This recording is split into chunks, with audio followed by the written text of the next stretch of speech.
అవినీతి నిరోధక శాఖ ఇప్పటి వరకు 200 మంది ఉన్న యాంటీ కరప్షన్ బ్యూరోని 2000 మంది ఉన్న ఒక కంప్లీట్ మంత్రిత్వ శాఖగా మారుస్తున్నాను. వాటికి కావాల్సిన స్పెషల్ కోర్ట్స్, చట్ట సవరణలు, సెంట్రల్ గవర్నమెంట్ అప్రూవల్ రేపు అసెంబ్లీలో ప్రవేశపెడతాం. గోల్ ఏంటంటే కేవలం 1 yearలో ఈ శాఖ 1,00,000 కోట్ల రూపాయల బ్లాక్ మనీని వెలికితీస్తుంది. అది నా టార్గెట్. మన ప్రజాధనం ఎలా పెరుగుతుందో మీరు రోజు టీవీలో స్క్రోల్లో చూస్తారు, పేపర్లో చదువుతారు. నెక్స్ట్ ఫేజ్, ఆ డబ్బు ప్రతి పైసా లెక్క చూపించి ఖర్చు చేయడం జరుగుతుంది. ఆ cabinet committee will decide how. ఆ ఖర్చు వివరాలు కూడా మీరు రెగ్యులర్గా టీవీలో చూడొచ్చు. సింపుల్, అంతే.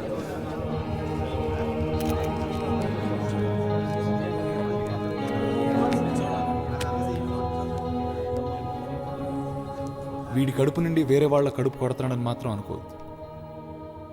మన ప్రజాధనానికి మొట్టమొదటి కాంట్రిబ్యూషన్ మా నాన్నగారు అక్రమంగా సంపాదించిన 20,000 కోట్లు.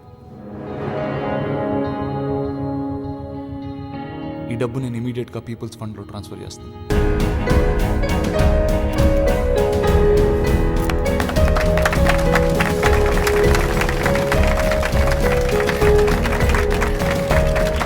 సో మన టార్గెట్ 80,000 కోట్లు. టైం వేస్ట్ చేయకుండా పనులు.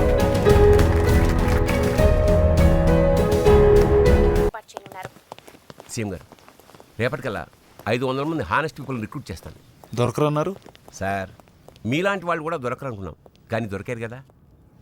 నా 30 ఏళ్ల సర్వీసులో సంపాదించడం ఎంత అంటే కొడుకుల కొడుకుల మనవాళ్ళు కూడా కూర్చుని తిన్నా తరగనంత సంపాదించడం తప్ప ఒక్క పైసా వదులుకున్న సీఎం నేను చూడలేదు సార్. మీరు చేస్తున్న పని చరిత్రలో మిగిలిపోతుంది. సార్, మీ సెక్యూరిటీ చాలా ఇంపార్టెంట్ సార్. ఇంటెలిజెన్స్ రిపోర్ట్స్ వచ్చాయి. You need to have a Z category protection sir. So నా చుట్టూ black commandos. Okay, one more thing sir, మీ క్లోజ్ క్వార్టర్స్ నుంచే మీకు థ్రెట్ ఉంది సార్. ప్రూఫ్స్ కూడా ఉన్నాయి. We can move people to interrogate. అంటే పొలిటికల్ ఇష్యూస్ ఉంటాయని చెప్తున్నాను సార్. ఎవరు? ధనంజయ్ గారి నుంచి సార్.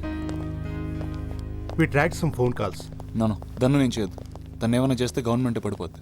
సార్, ఇది చాలా సీరియస్ థ్రెట్ సార్. దీన్ని మీరు అంత ఈజీగా తీసుకోకూడదు. ముందు నన్ను ప్రొటెక్ట్ చేయండి, ఆడి సంగతి తర్వాత. ఫస్ట్ ఆ 1,00,000 కోట్లు కలెక్ట్ చేసే వరకు, దాని తర్వాత ఆ 1,00,000 కోట్లు ఖర్చు పెట్టే వరకు. Then I'm ready to die. Sir